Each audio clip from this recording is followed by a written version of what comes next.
हो, बात को पूछकर हम इसमें सही चीजों तक पहुंच सकें और हम एक लक्ष्य को जो प्राप्त करना चाहते हैं वो लक्ष्य प्राप्त कर सकें। ठीक है, तो प्लीज सभी लोग अपनी विंडो ओपन कर लें, अपने चेहरे को मानो कि आपकी फोटो खींच रही है। तो क्या गुस्से में आधी अधूरी फोटो खिंचवाओगे आप? नहीं ना? तो प्लीज अपनी फोटो अपने आप खींचने के लिए तैयार हो जाओ, विचारों से, मन से, शरीर से। ठीक है, तो मैं चाहूंगी व्यंजना दीदी, आपका अपने परिवार में ही स्वागत है, अभिनंदन है। और आज हम इतना अच्छा टॉपिक लेकर आए हैं। अंदर से कुछ और भावनाएं होती हैं, लेकिन फिर भी मुझे लगा कि नहीं, ये टॉपिक होना चाहिए। आज मैंने इसको स्टेटस में भी डाला, लेकिन मेरी मन गवाही नहीं दे रहा कि मैं आईवीएफ में भेज रही हूँ अपनी बहनों को। तो मैंने अपने स्टेटस से उसको भी हटा दिया कि नहीं, ये एक बहुत लास्ट की एक क्या बोलूं, एक लास्ट का, जैसे हाथी की पूंछ का एक कॉर्नर होता है ना, वो मैं मान के चल। मेरी दिली तमन्ना है कि आप 1 महीना प्रॉपरली कौशिकी करो, योगा करो, खान पान करो, तो नेचुरल में आप इसको कंसीव कर सकते। फिर भी अगर नहीं होता है तो आप इस प्रोसेस के लिए जाइएगा। ठीक है, तो ऑल द बेस्ट। और व्यंजना दीदी, अब आप आगे लें इस टॉपिक को कि अगर आईवीएफ के लिए जाना पड़े तो कितने टाइम पहले कैसे तैयारी करनी चाहिए, और आईवीएफ होने के बाद क्या क्या चीजों का ध्यान रखना चाहिए, कैसे हम आईवीएफ को लेकर 9 मंथ्स निकाल सके और एक अच्छे शिशु को जन्म दे सके। तो प्लीज व्यंजना दीदी, आप इस पे प्रकाश डालें, जिससे हमारी सब बहनें इस बात को समझ लें, सुन लें और फिर निर्णय प्रभु के हाथ में छोड़ दें। तो प्लीज व्यंजना दीदी। जय जिनेंद्र। जय जिनेंद्र, सभी बहनों को जय जिनेंद्र।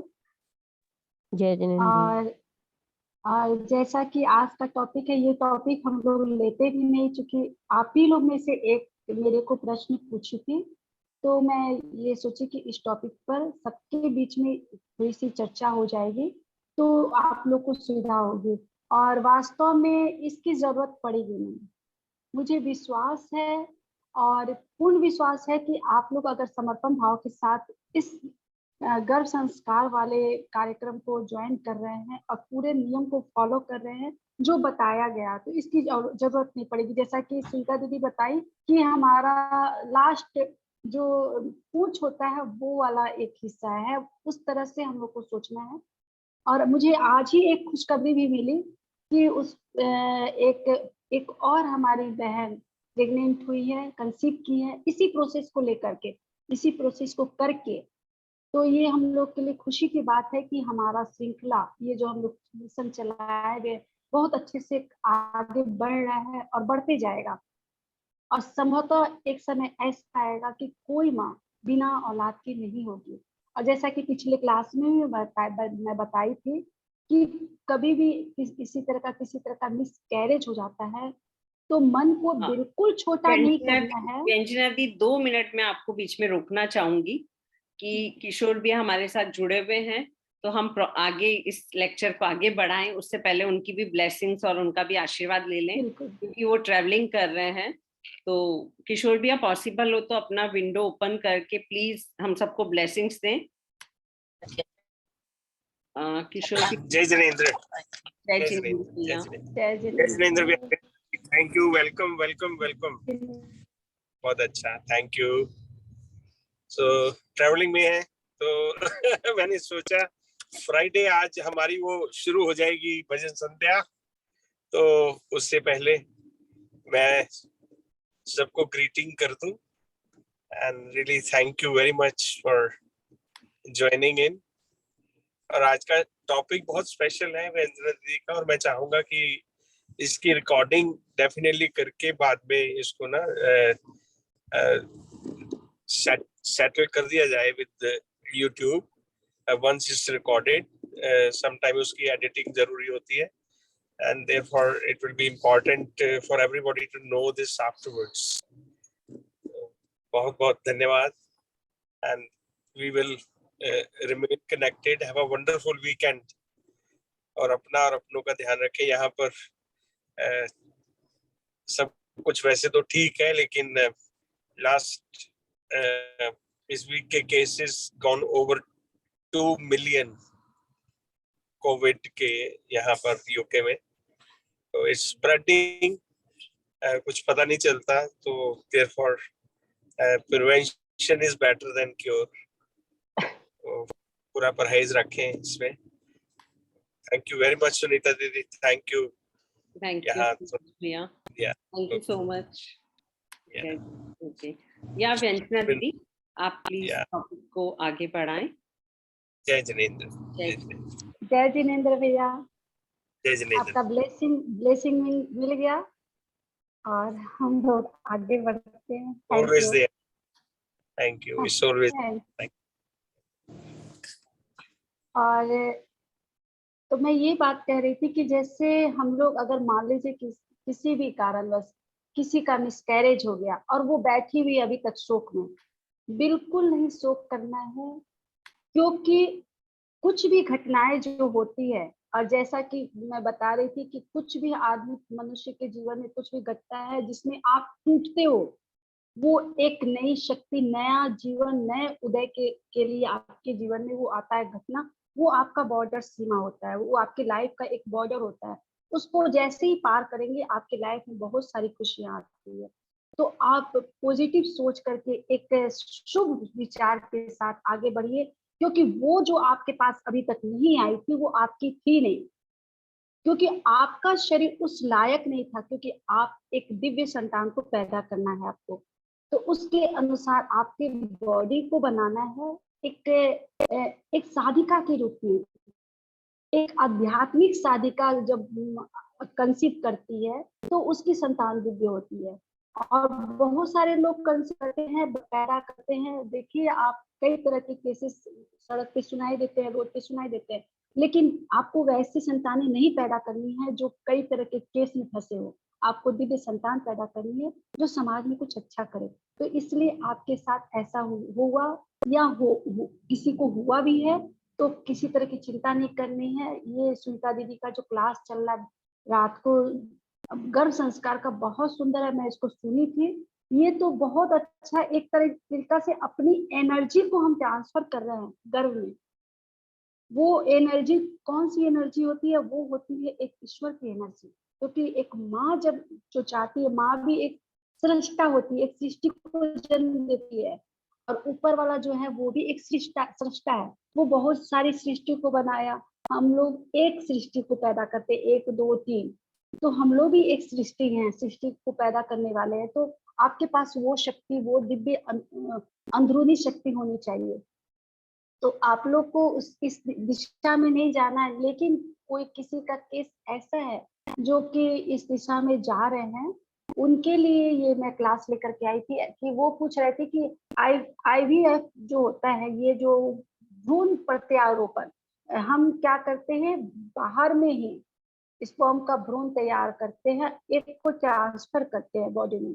तो इसका जो एक समय होता है, वो होता है 3 माह का समय होता है जिसमें वो ग्रोथ करता है।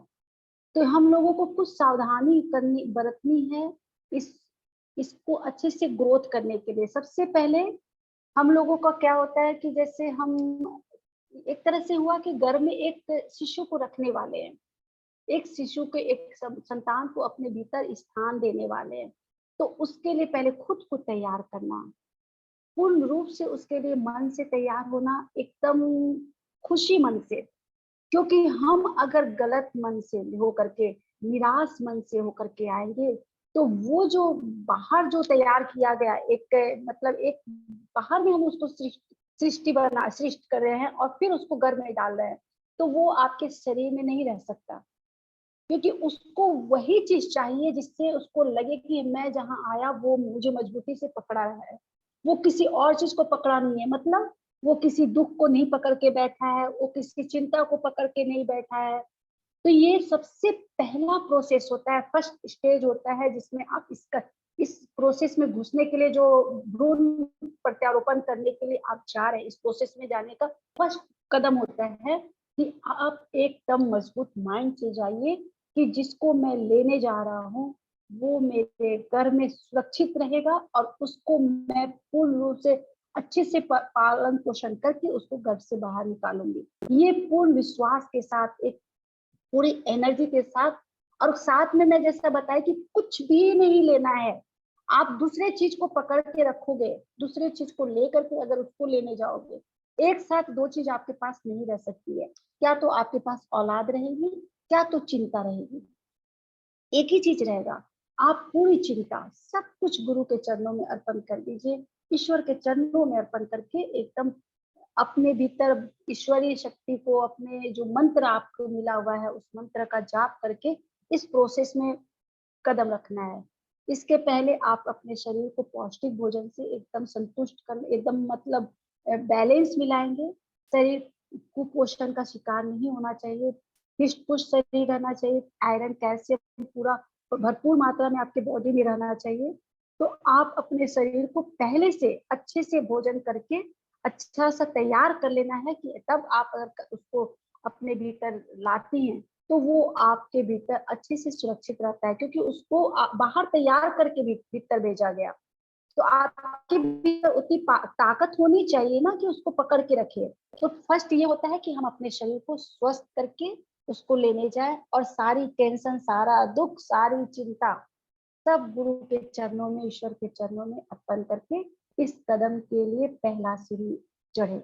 दूसरा होता है कि हम जब इस कदम रख लेते हैं, आपके भीतर गर्भ को डाल दिया गया, भ्रूण को डाल दिया गया, उसके बाद चूंकि अभी तो खाली भ्रूण डाला गया है, अभी उसका विकास नहीं हुआ। उसका विकास का जो समय होता है 2 सप्ताह रहता है, यानी कि 14 दिन लगता है उसके विकास में। तो उस विकास के लिए ये जो 14 दिन लग रहा है, उस दौरान आपको कुछ सावधानियां बरतनी है। जैसा कि पहले मैं बताई कि एकदम खुश रहना है, मन को शांत रखना है। दूसरा कि किसी भी स्थिति में आपको हस्बैंड के पास नहीं जाना है, टच भी, बॉडी को टच भी नहीं करना है। टच करने से भी हमारे शरीर में एक तरंग आती है, वो भी हमारे लिए उस समय हानि पहुंचा सकती है, इसलिए टच में भी नहीं रहना है। यानी कि टच में किसके रहना है? सिर्फ और सिर्फ परम पुरुष के टच में रहना है। पूरे 9 महीना तक परम पुरुष के टच में रहना है। बात कीजिए, सब कुछ कीजिए, बस एक दिव्य प्रभु की, उसको भी संतान समझिए जो आपका पति है, उसको भी सोचिए कि ईश्वर का वो अंश है। इसी भाव से देखिए, पूरी दृष्टि अपनी बदल लीजिए, क्योंकि आप एक रोल अदा कर रहे हैं, एक सृजनकार का, आप एक सृष्टि को पैदा करने वाले सृष्टा का रोल अदा करने जा रही है। तो उस सृष्टा के रोल में आपके आंख में सिर्फ एक ही चश्मा रहना चाहिए, आध्यात्मिक चश्मा। दूसरा कोई माया का रंगीन चश्मा आपके आंख पे नहीं होना चाहिए, सबसे पहला।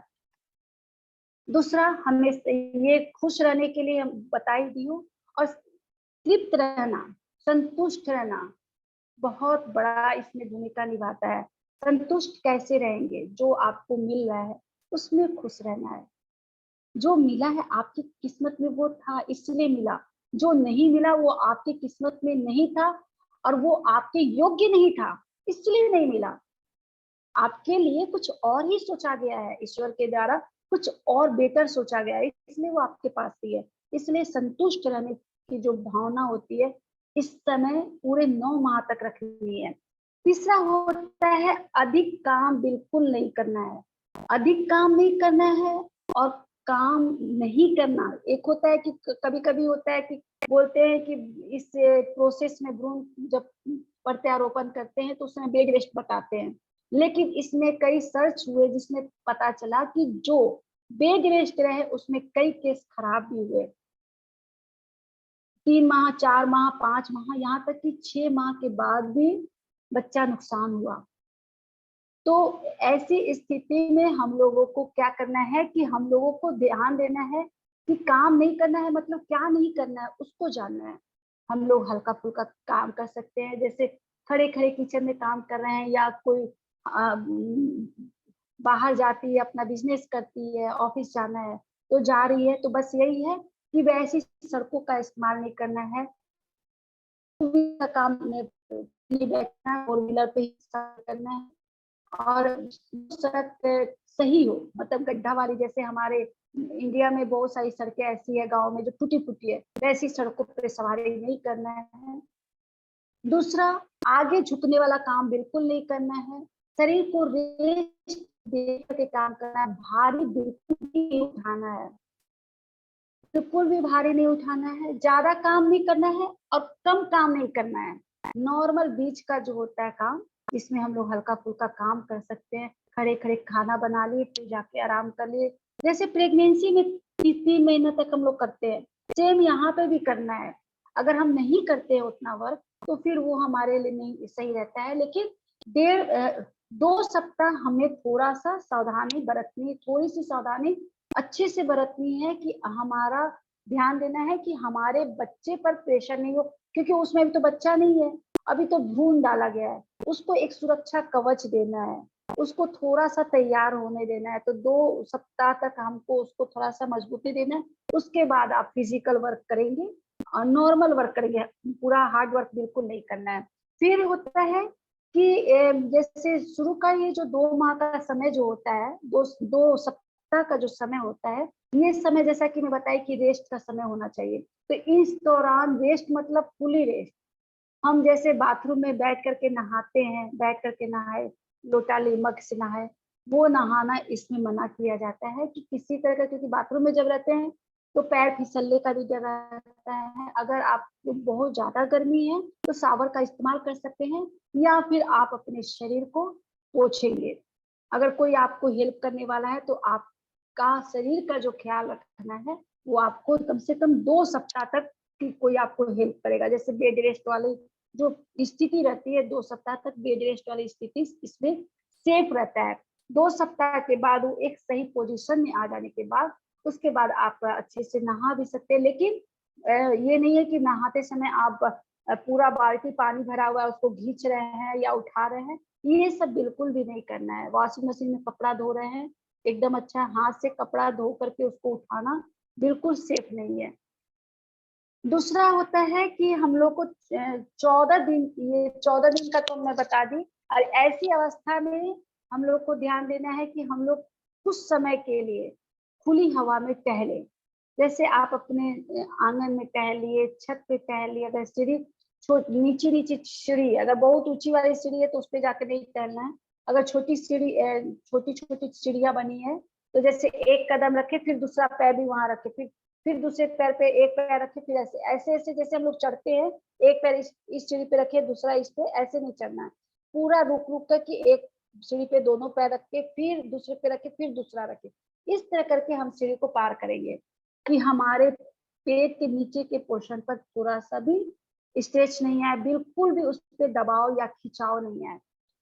तो खुले में टहलना इसके लिए अच्छा होता है। खुले में टहल करके थोड़ी देर बाहर ही ब्रीदिंग एक्सरसाइज कर लिए, ब्रीदिंग एक्सरसाइज करके आ गए, ध्यान करके आ गए, प्राणायाम करके आ गए, तो ओपन में ये क्रिया करके हम लोग फिर घर में आके तो वैसी जगह में टहलने जाना है जहाँ पे आपको किसी तरह का शोरगुल नहीं हो, सवारी नहीं हो। मान लीजिए आप टहल रहे हैं, पीछे से कोई गाड़ी आई तो आप अपने को बचाने के फेर में फिर आप हड़बड़ी में जो रोड के किनारे आएंगे तो उसमें भी आपको खतरा रह सकता है। तो इसलिए ऐसे एरिया में टहलिए जहाँ पे भीड़ भाड़ न हो। तो ये हुआ। फिर तीसरा होता है, जैसे आपका ये 3 माह का जो जो समय रहता है, ये प्रोटोस्टेरोन का ये माह होता है। इसके बाद में क्या होता है, हमारा इसमें शरीर में एक हार्मोन होता है जो प्रोजेस्टेरोन करके नाम होता है। ये हमारा उस समय शरीर, क्योंकि हम बाहर से इसको भ्रूण को तैयार करके भीतर रखे हैं तो हमारे भीतर वो हार्मोन नहीं बनता है। तो डॉक्टर की सलाह से इस हार्मोन का सेवन करना है, वो जिस रूप में दे, दवा के रूप में, इंजेक्शन के रूप में या किसी भी रूप में आपको देते हैं। फिर 3 माह के बाद में आपका ये जो हार्मोन्स है वो अपने आप बॉडी में बनना शुरू हो जाता है। वो हार्मोन बनते ही आपके शरीर में वो सुरक्षा कवच खुद ही आ जाती है। तो ये आपको डॉक्टर की सलाह में के साथ में क्योंकि ये क्रिया कर रहे हैं तो डॉक्टर की निगरानी नहीं है, तो डॉक्टर ये खुद आपको देगा ही ये हार्मोन जो होता है। तो 3 माह तक वो हार्मोन चलाना है, चौथे माह से आपका शरीर खुद वो जनरेट करने लगता है। फिर एक होता है कि कुछ लोगों को चाय कॉफी की आदत होती है। इस समय गरम पेय बिल्कुल भी नहीं लेना है और नशीली जितने भी पदार्थ होते हैं, जैसे कुछ लोग गुटखा लेते हैं या कुछ भी जितना भी तंबाकू हुआ या फिर आप कोल्ड ड्रिंक्स भी ले लीजिए, जितने भी जो होते हैं वो सबको बिल्कुल छूना भी नहीं है और पानी का व्यवहार अच्छे से करना है। सबसे महत्वपूर्ण चीज जो होती है वो एक ही है कि पूर्ण रूप से समर्पण भाव से खुश रहना, क्योंकि खुशी जो आपके भीतर की है, संतुष्टि और खुशी, ये 2 जो मंत्र होता है वो आपके शिशु को जो गर्भ में जो भ्रूण डाला गया है उसको प्रोटेक्ट करता है। तो आपको बिल्कुल निराश नहीं होना, क्योंकि हम जब निराश होते हैं ना तो हमारे नाभि से यानी कि एड्रिनल ग्लैंड से हार्मोन सिक्रेशन होता है, वो ओवर होने लगता है। तो उसके चलते कई घटनाएं नहीं बोला जाता है उसको, कई दुर्घटनाएं होती है। तो हम लोगों को अपने मन को खुश रखना है, अपने हर हार्मोन सिक्रेशन को बैलेंस में लाने के लिए ब्रीदिंग एक्सरसाइज, ओम का जाप और जो आप लोग मंत्र का जाप करते हैं उसका जाप करते रहिए। और हमारी दीदी स्वीता दीदी तो रोज आप लोग को करवा ही रही है, उनके निगरानी में जरूर रहिए। और निगरानी में रह करके भले ही आप हॉस्पिटल में रहें, आप डॉक्टर के पास है, लेकिन वहीं से मोबाइल को कनेक्ट करके यहाँ का जो कार्यक्रम चलता रहता है उस कार्यक्रम से जुड़े रहिए। जुड़ करके पूर्ण रूप से अपने आप को प्रोटेक्ट कीजिए, क्योंकि ये प्रोटेक्शन ही आपके शिशु को प्रोटेक्ट करेगा, आपको प्रोटेक्ट करेगा और आपके दिव्य संतान को बाहर लाएगा। तो हम लोगों को यही करना है कि संतुष्ट रहना है, संतुष्ट इस मायने में कि तुमने जो दिया वो मेरे लिए बहुत है, बस ये संतुष्टि होनी चाहिए। और दूसरा कि जैसे दीदी बोली ना कि उधार की खुशी लेकर के जियो, उधार की खुशी लेने की जरूरत नहीं पड़ेगी, आपके पास ऑलरेडी बहुत सारी खुशियां हैं, हमें उधार की भी जरूरत नहीं पड़ेगी। जो आपके पास नहीं है वो आपका था नहीं, इसलिए उसका दुख नहीं ढूंढना है। आपके पास जो है, जो आपके पास आ गया, आपके पास इतनी सुंदर चेहरा है, इतना सुंदर आंख है, नाक है, उसका खुशी मनाइए ना। जो नहीं है उसका दुख क्यों मनाना है? तो जो नहीं है उसका दुख नहीं मनाना है, जो है ओरिजिनल खुशी ले करके जिए कि मेरे पास ये है। सबसे बड़ी बात कि मेरे पास प्रभु का आशीष है, ये सबसे बड़ा खुशी का चीज होता है, ये आपकी सबसे बड़ी संपत्ति है। कई लोग ऐसे हैं कि मतलब सारी दुनिया में है, प्रभु का नाम भी देख रहे हैं, मंदिरों में जा भी रहे हैं, लेकिन भीतर उसके भगवान नहीं आ पाता, भीतर नहीं रहता उसके भगवान। वो बाहर की दुनिया में घूम फिर के मस्ती करके जी रहा है एक जानवर की तरह। आपके भीतर ईश्वर है, तब आप यहाँ पे क्लास में जुड़े हैं, भक्तांबर परिवार से जुड़े हुए हैं, गर्भ संस्कार परिवार से जुड़े हुए हैं, तो क्योंकि भीतर है भगवान। तो ये जो भीतर आपके भगवान आप महसूस कर लिए, तब वो भगवान आपका है। जब तक आप महसूस नहीं करते तब वो आप भगवान आपका नहीं है, वो आपकी संपत्ति नहीं है। ये हमारी सबसे बहुमूल्य संपत्ति है, ईश्वर मेरा है और दूसरे का बिल्कुल नहीं है, वो आपका नहीं है, उसका नहीं है, वो सिर्फ मेरा है। यही एक भावना जो है आपको इस बैतरनी से पार कराएगा और एकदम अच्छे से होगा। और भगवान न करे किसी को भी इस चीज की, इस भ्रूण प्रत्यारोपण की आवश्यकता पड़े। ये मेरा भी प्रे है कि आप लोग जितने लोग जुड़े हैं किसी को इसकी जरूरत नहीं पड़ेगी। जो दीदी तैयारी कर रखी है, मुझे पता है कि वो इस प्रोसेस में रहेंगी, वो इस प्रोसेस को करते जब उनका टाइम आएगा उसके पहले पता चलेगा वो प्रेग्नेंट है और वो खुशखबरी देगी हम लोग को, सबको। तो ये मुझे विश्वास है। तो आप लोग इस प्रोसेस को समझ लीजिए, लेकिन आप लोग को अपनी संतान, वो भी अपनी ही होती है, वो भी दूसरे की संतान नहीं होती है, वो भी आप ही की होती है, लेकिन यही है बाहर में उसको तैयार करके आपके घर में डाला जाता है, क्योंकि हमारे भीतर वो कैपेसिटी नहीं होती। तो वो कैपेसिटी के मैं आप लोग को बहुत सुंदर चीज बताई हूँ, शशांक आसन, कौशिकी नृत्य, और ये जो 3 योगा बताई, योग मुद्रा, भुजंगासन, दीर्घ प्रणाम, रेगुलर करते रहिए। आप एकदम ये बच्चों को रखने के लिए, कंसीव करने की शक्ति आ जाएगी। तो एकदम विश्वास के साथ इस मार्ग पे चलिए, और आपको कुछ पूछना है, कोई भी क्वेश्चन है तो पूछ सकते हैं। ऐसे आप लोग सब ठीक है? हमारी जितनी बहनें हैं, कोई 6 माह है, किसी का 3 माह है, सब कुछ खुश है, ठीक है? कि अगर प्रोसेस के लिए जाना पड़ रहा है 1-2 दिन में, तो उस समय क्या-क्या चीजों का ध्यान में रखते हुए जाना है?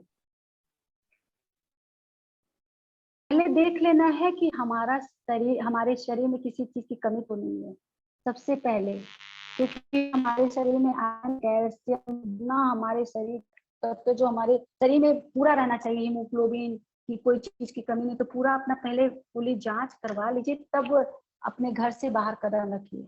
अगर किसी चीज की, किसी तत्व की कमी है तो आप बताइएगा, और जो भी चीज की आपके शरीर में कमी है, उसकी कमी को हम लोग घरेलू उपचार के द्वारा पूरा कर देंगे। एकदम 7 दिन में आपके भीतर वो सारी चीज आ जाएगी जो आपके शरीर में कमी है। तो जांच पहले करवा लीजिए कि आपको क्या चीज की कमी बॉडी में है, क्योंकि ये शरीर पूर्ण रूप से हर तत्व हमारे बॉडी में रहेगा, तब तो हम किसी चीज को रोक सकेंगे, पकड़ सकेंगे, रख सकेंगे। तो गर्भ धारण के लिए पौष्टिक शरीर का मजबूत होना तत्वों के क्षेत्र में, तो वो बहुत जरूरी होता है। तो आप लोग पहले जांच करवा लीजिए, जो भी जिसको भी ऐसा है जाना है, तो उसके बाद अगर किसी चीज की कमी है तो जरूर बताइएगा, तो मैं आपको बताऊंगी कि आगे आप लोगों को क्या करना है। और जैसा कि आपने बताया, प्रोसेस होने के बाद क्या पूरे टाइम बेड रेस्ट पे रहना होता है, या डॉक्टर्स तो बोलते हैं कि कुछ टाइम के बाद आप मूवमेंट कर सकते हैं, लेकिन जी, बेड रेस्ट सिर्फ क्या होता है?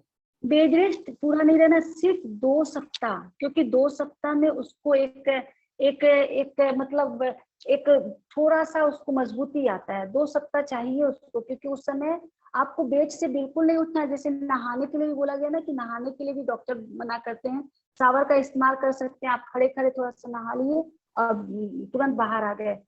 तो आपको है ना ज्यादा मतलब बैठ करके नीचे बैठे फिर उठे, इस तरह का नहाने का क्रिया भी नहीं करना है। खड़े खड़े आप शावर के नीचे आकर के नहा के झट से आ गए बाहर, बहुत ज्यादा देर तक नहाना भी नहीं है। तो इसको बस शुरुआत में 2 सप्ताह के बाद वो अपना एक आकृति ले लेता है और मजबूती आ जाती है, एक तरह से बोला जाए। तो उसके बाद तक फिर उस दिक्कत नहीं होती है। उसके बाद हल्का हल्का वर्क हम लोगों को करना है। ओके, तो क्या इसको जाने से पहले योगा इसमें हमको हेल्प करता है किसी तरीके से इसको रिसीव करने में? जी बिल्कुल, क्योंकि हम लोग, मैं बोली ना कि हम लोग का शरीर पूर्ण रूप से हृष्ट पुष्ट रहना चाहिए, वो हमारे पास वो शक्ति रहनी चाहिए, और वो शक्ति आपके इम्यूनिटी पावर भी स्ट्रांग रहनी चाहिए, आपके भीतर सारे तत्व मौजूद होने चाहिए। तो उसके लिए एक खान पान तो रहेगा ही, साथ में योगासन हम जो कर रहे हैं, ब्रीदिंग एक्सरसाइज कर रहे हैं, उसको करके अगर निकलते हैं तो वो आपको एक मतलब एक तरह से सुरक्षा आवरण की तरह आपका काम करेगा। ओके, तो इस समय डाइट का स्पेशली आपने कहा जैसा कि गर्म चीजें नहीं खानी है, तो क्या चाय कॉफी को भी अवॉइड करना चाहिए, बेटर रहता है आपके लिए? बिल्कुल, इस समय तो एकदम जैसे मैं बताई ना कि इस समय आपको बिल्कुल भी किसी तरह का नशीला चीज, वो चाय भी आपका नशीला, आप वो जैसे कुछ, क्योंकि आजकल तो चाय एक आदत सी बनी हुई है, अगर वो नशीला नहीं है तो खुद हमको सोचना है। जब हम एकदम थके हुए रहते हैं तो आखिर चाय पीने से क्या हो रहा है, क्यों आप रिलैक्स होते हैं? रिलैक्स नहीं होते हैं, आपके मन को शांत कर दिया, मन को मार दिया, आपकी सोचने की शक्ति उतनी देर तक शून्य हो गई, एकदम शांत हो गई, आप सोच नहीं पा रहे हो, इसलिए रिलैक्स फील करते हो। जैसे वो चाय का नशा जो होता है वो खत्म होता है, वैसे फिर से आपकी वही सारी चीजें परेशान करती है। तो ये चाय में, और चाय से ज्यादा मैं इसका ना एक फोटो खींच करके भेजूंगी, मेरे पास जो किताब में इसके विषय में डिटेल बताया गया है। इससे ज्यादा खतरनाक कॉफी होता है। तो ये सब अच्छा नहीं है। आप गर्म चीज में अगर जैसे किसी को आदत है गर्म चीज लेने की, तो आप हर्बल टी लीजिए, ग्रीन टी लीजिए, वो आपको नुकसान नहीं करेगा। Right, right. तो उन दिनों का जो 2 वीक का हमको रूटीन होना चाहिए, तो खाने पीना क्या सब कुछ बैठ के आसपास ही, या बैठ के खा सकते हैं, या कुछ चीजों का मोमेंट कितना होना चाहिए कि नहीं? हाँ, बेड पर ही रहेंगे, बेड पर ही बैठ करके खाएंगे, कोई ला के देगा, हम बेड पर ही खा रहे हैं, बेड पर ही 2 सप्ताह तो कम से कम हम बेड पर ही रहेंगे। बेड पर रह करके वहीं पे खाए पिए, हाथ भी वहीं पे धो लिए, उठने की भी जरूरत है। सिर्फ बाथरूम आपके, जब आपको टॉयलेट लग रहा है, बाथरूम जाना है, तब आप उठिए। ओके। बस थोड़ी देर के लिए आप उठे और फिर आकर के आप रेस्ट में आ गए। और कोशिश करना है कि पैर को उठा करके ही, वहां पे तो डॉक्टर भी ऐसे ही शायद बताते हैं कि पैर उठा रहता है, तकिया पैर के नीचे लगा देते हैं। तो कई बार जब ये प्रोसेस हो जाता है और उसके बाद मिसकैरेज हो जाता है, उसका मेन कारण क्या होता है मिसकैरेज का? मिसकैरेज का कारण एक ही होता है, जैसे मैं बताया ना, इसमें बहुत बड़ी भूमिका निभाता है ये 2 चीज, खुशी और संतुष्टि। ये बहुत बड़ा काम करता है, क्योंकि इस समय हार्मोन सिक्रेशन होता है हमारे बॉडी से। हम खुश रहते हैं तो हमारे शरीर से जो हार्मोन्स निकलता है वो हमको प्रोटेक्ट करता है। हम जब दुखी रहते हैं तो जो हार्मोन्स निकलता है वो हमारे शरीर की एनर्जी को खींच लेता है। जब बॉडी में एनर्जी नहीं रहेगी तो हम बच्चे को कहाँ से होल्ड कर पाएंगे। तो गर्भ में जो शिशु है उसको होल्ड करने के लिए आपके पास एनर्जी चाहिए ना, अंदरूनी ताकत चाहिए। वो ताकत सिर्फ और सिर्फ खुशी और संतुष्टि से आएगी। तो थोड़ा आपको इस समय एकदम मतलब खुश रहना है, संतुष्ट रहना है। कुछ भी, कोई भी बात नहीं, आपको संतान नहीं हो रही थी, आपको फलाने ने ये बात बोला था, आपको ये उल्हाना मिला, अपने परिवार से ये सुनना मिला, ये सब कुछ भी नहीं, कुछ भी दिमाग में ले करके ही नहीं रहना है। सिर्फ और सिर्फ मैं एक माँ हूँ, मैं एक माँ बनने वाली हूँ, ये शिशु मेरे गोद में आएगा, मैं उससे ये बात करूंगी, मैं उससे वो बात करूंगी, वो बाहर आकर के अपने पापा को पापा बोलेगा, दादा को दादा बोले। ये सारी अच्छी अच्छी बातों को सोचना है। वो और बड़ा होगा तो समाज के लिए काम करेगा, काम करते हुए मदद करेगा। एक तो अच्छे अच्छे विचारों, वो कल्याण के लिए, समाज के कल्याण के लिए आ रहा है। तो ये सारी भावना जब हम रखेंगे ना, तो वो एनर्जी ही उसको होल्ड करता है। एनर्जी हमारे भोजन से नहीं आती है। आप कितना भी मालपुआ खा लो और दुखी रहोगे तो आपके शरीर में नहीं लगेगा, वो कहाँ जाएगा पता भी नहीं चलेगा। हम लोग भी इसको फील करते हैं कि जब मतलब कुछ दुख होता है तो हम खाना खाते हैं तो वो बॉडी को नहीं लगता है, क्योंकि मन नहीं खाया ना। मन को खुराक चाहिए, मन का खुराक है खुशी। आप उस खुशी मन से आप सूखी रोटी भी खाओगे तो वो शरीर में लगेगा, एनर्जी देगा। तो हम लोग को इस दौरान तो विशेषकर खुश रहना बहुत जरूरी है। दूसरा, इस समय मिसकैरेज का कारण क्या होता है? संपर्क। हम लोग सोचते हैं संपर्क मतलब सिर्फ संभोग होता है, संभोग ही सिर्फ संपर्क नहीं होता है। संपर्क, जैसा कि मैं इस शुरुआत में ही बोली कि टच में भी नहीं रहना है, बॉडी को टच भी नहीं करना है। ऐसे भी जो हम लोग टच करते हैं ना, उस समय भी हमारे शरीर में एक मतलब प्रभाव पड़ता है, तो उसका भी प्रभाव सीधे डायरेक्ट नीचे जाता है। तो हम लोगों को कभी भी इस समय संपर्क में नहीं रहना है, टच में नहीं रहना है। साथ में रहिए, बातें करिए, सब कुछ कीजिए, लेकिन वो फीलिंग थोड़ी सी भी मन को खराब नहीं होने देना है। तो ये इसको ना मैं खुलकर बता रही हूँ, क्योंकि ये भी कारण मिसकैरेज का होता है। और 6 माह बाद में मिसकैरेज हो जाता है। Yes. और सबसे बड़ा कारण वही होता है, दुख जो होता है। दुख मन में रख लेना कि हम दुख में, हमारा फलाने ने ये कहा था, फलाने ने वो कहा था, अब तो मैं कंसीव कर ली, अब मैं जाऊंगी तो ये उनको दिखाऊंगी, ये वो। कुछ भी नहीं करना है। किसको दिखाना है? किसी को नहीं दिखाना है, सिर्फ प्रभु को दिखाना है। प्रभु देख रहे हैं, आप देख रहे हैं, आपकी संतान भीतर से आपको देख रही है, बस दूसरा कुछ भी नहीं सोचना है। ओके इसमें बेटर हाफ जो पापा बनने का एक सौभाग्य लेकर चलते हैं, उनका क्या रोल होता है इसमें?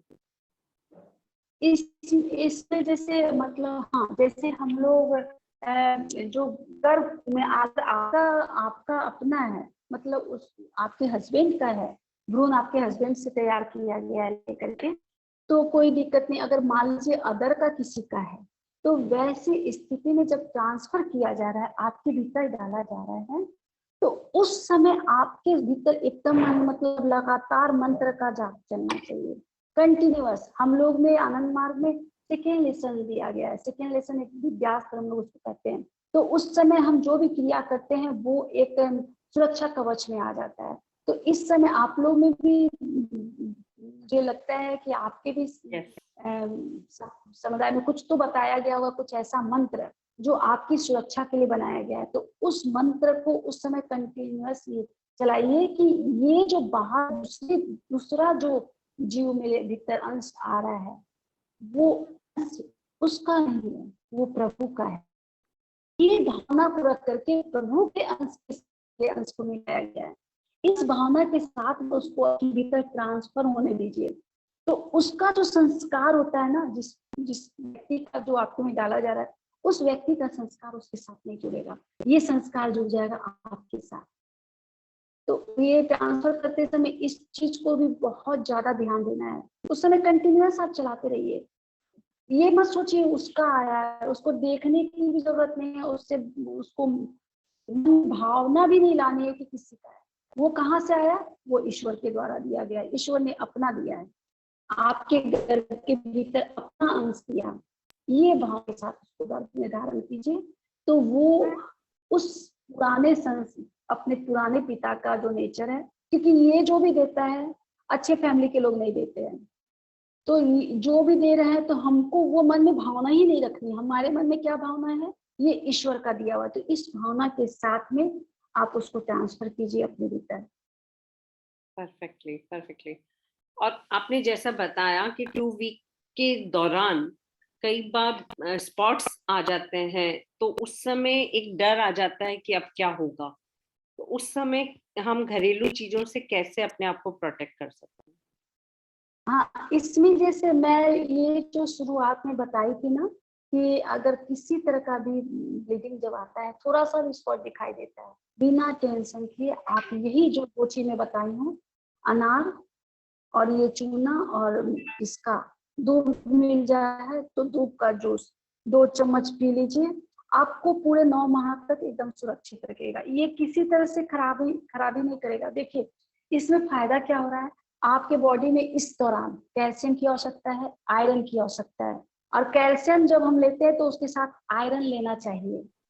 और अनार से हमको, अनार और चूना जो ले रहे हैं उससे हम कैल्शियम और आयरन दोनों मिल रहा है। कैल्शियम मिल रहा है चूना से, आयरन मिल रहा है अनार से, ब्लड आपका हीमोग्लोबिन बढ़ रहा है। फिर ये जो हम ये दूध का जो जूस पी रहे हैं 2 चम्मच, वो हमारे शरीर में आयरन बहुत तेजी से बढ़ाता है, हीमोग्लोबिन को बढ़ाता है, जो कि इस दौरान बहुत ही ज्यादा जरूरी होता है। साथ ही ये आपके शरीर, आपके भीतर के भ्रूण को प्रोटेक्ट करने की क्रिया भी करता है। 2 चीज हम एक साथ करवा रहे हैं इस जूस को लेकर के। साथ में आते रहिए, एकदम निश्चित रहिए, और मुझे लगता है कि किसी को जरूरत नहीं पड़ेगी, इसकी जरूरत नहीं पड़ेगी। जो रेडी हुए हैं उसका जाने के पहले ही उनको खुशखबरी मिल जाएगी। Right, perfectly perfectly. तो 2 वीक्स रेस्ट करने के बाद फिर 1 मंथ के बाद, या समझ लीजिए 2 वीक की बजाय 1 मंथ तक हमने रेस्ट कर लिया, उसके बाद रूटीन के कामों में हम क्या क्या चीजों का ध्यान रखना होगा वहां पर भी? क्योंकि कई बार होता है करेंगे। हाँ हाँ, हम सब करेंगे, बस आगे झुकने वाला काम नहीं करेंगे, भारी उठाने वाला काम नहीं करेंगे, और जिससे हमारे पेट पर प्रेशर पड़े, दबाव पड़े, वैसा काम बिल्कुल नहीं पड़ेंगे। जैसे कोई सामान खींच लिया, जैसे टेबल को थोड़ा सा इधर से ट्रांसफर करते तो घुसा देते हैं, वो सब कुछ भी नहीं करना है। बस ऐसा करना है जो खड़े होकर के हम इजीली जो काम कर ले रहे हैं, खड़े खड़े सब्जी काट लिया, सब्जी चला दिया, खाना बना लिया, बाहर उठा नीचे रखे, नीचे से उठा के ऊपर रखे, ये सब बिल्कुल नहीं करना है। नॉर्मल हम जब करते हैं तो क्या होता है, हमारा सॉफ्ट है, और सॉफ्ट होने के कारण वो शिशु का विकास अच्छे से होता है। हमारा बॉडी जब हार्ड होता है ना, तो दिखते बच्चे को भी कष्ट होता है। तो एकदम रेस्ट में नहीं लेना है। देखिए सर्च करके किस स्थिति में मिसकैरेज होता है जो करते हैं, तो ये एक रिजल्ट उसमें आया कि जो बेड रेस्ट जाके आपकी आवाज कट रही है व्यंजना दी, आपकी आवाज कट रही है। आई थिंक वीडियो ऑफ करके आप एक बार बोलेंगे तो शायद। आ रही है? अभी तक आ रही थी, अभी बीच में कट रही है आपके। अभी नो, अभी भी कट रही है दीदी। ओके, मैं एक सेकंड। और किसी का कोई क्वेश्चन हो तो चैट बॉक्स में आप डाल सकते हैं। अगर कोई भी डाउट है या कोई क्वेश्चन हो तो आप इसमें डाल सकते हैं। अभी आ रही है आवाज? हाँ अभी आ रही है दी, अभी आ रही है। हाँ, तो इसमें आप क्या पूछी थी? कि आफ्टर 1 मंथ के बाद हमारा नॉर्मल में रूटीन कैसा होना चाहिए जब हमने प्रोसेस कर लिया है उसके बाद। सेम वही प्रोसेस होगा, इसमें कोई प्रोसेस नहीं बदलना। जो हम लोग घर में नॉर्मल करते हैं वैसे ही हल्का काम करना है, हार्ड वर्क नहीं करना है, स्ट्रेच नहीं लेना है, किसी तरह का कोई टेंशन बिल्कुल नहीं, किसी से जोर से नहीं बोलना है। खांसी पर विशेष कर ध्यान देना है कि आपको खांसी नहीं हो। खांसी हो जाती है ना कभी कभी, कफ ज्यादा बढ़ जाता है, जोर की जो खांसी होती है इसके लिए नुकसानदायक होती है। तो खांसी ना आए इसके लिए पूरा ख्याल रखना है। हल्का सा भी कभी भी गले में सरसराहट हुई, तुरंत आप जो हम लोग का औषधि होता है जैसे हल्दी दूध पी लेना, या मैं एक और बताती हूँ खांसी के लिए कि हल्दी को क्या करते हैं, लेकिन आप लोग मधु नहीं लेते हैं, तो उसमें इसका एक बहुत अच्छा दवाई होता है खांसी का। जैसे 2 चम्मच हल्दी भूनते हैं सूखा, और ठंडा करके 2 चम्मच शहद मिला करके 1 चम्मच सुबह, 1 चम्मच दोपहर में, 1 चम्मच रात को खा के गर्म पानी पी लेते हैं, तो खांसी एकदम मतलब 3-4 खुराक में ही खत्म हो जाता है। कितना भी पुराना खांसी रहता है, कफ निकाल करके पूरा काट के निकाल देता है। बहुत अच्छी दवा है इसकी। लेकिन फिर भी उसके भी अलावा है, आप काली मिर्च ले सकते हैं, फिर आपको अदरक ले सकते हैं। इसमें भी ना कब्ज का ध्यान देना है कि पेट साफ रहे, क्योंकि उठना बिल्कुल भी नहीं है, उठना बिल्कुल भी नहीं है, उठने में हमें डर रहेगा, तो कब्ज ना बने। क्योंकि इसमें कब्ज बनता भी है बहुत ज्यादा, क्योंकि जो लोग किए हैं जिनका ये प्रोसेस हुआ है, राइट, हाँ, वो लोग बताएं कि कब्ज रहता है, तो कब्ज ना बने इसके लिए नींबू पानी का सेवन करना। नींबू पानी किसी भी स्थिति में, किसी भी अवस्था में आपको नुकसान नहीं पहुंचाता है। बस शर्त है कि जो प्रोसेस बताया गया है, शीशा के गिलास में पहले सेंधा नमक डालना है, फिर उसमें नींबू निचोड़ना है, फिर पानी को गर्म करके डाल करके तब उसको पीना है। ये आपके शरीर की एसिडिटी को डाउन करता है और पेट को भी क्लीन करता है। तो इसको सुबह सुबह ले लेंगे, 1 गिलास 2 गिलास पी लिए, आपका पेट एकदम क्लीन हो जाएगा। तो पेट रोज का रोज क्लीन हो, इस पे पूरा ध्यान देना है। 3 माह के बाद से अपना जो खाना, जो डाइट आप लोग को सबको बताया गया है नॉर्मली, वही चीज सब उन लोग भी करेंगे, ताकि उन लोगों का, बच्चे का ग्रोथ अच्छे से हो, पेट क्लीन हो, पेट में ठंडक रहे, ये सब का पूरा ध्यान देना है। कई बार दीदी हीट बहुत होती है और 2 वीक्स होते हैं, तो क्या ठंडा कपड़ा पेट पे रख सकते हैं क्या? हाँ, इस समय हीट होता भी है, तो पेट पे हमें ना, जैसे एकदम बहुत ठंडा नहीं, जैसे उस पतला जो गमछा जैसा होता है, उसको भिंगा करके उसको ये करके हम लोग भी खुद रखते थे पेट पे, तो वो पेट ठंडा हो जाता है। इसके लिए मैं व्यापक सोच जो बताई हूँ ना, वो बहुत अच्छा प्रोसेस है।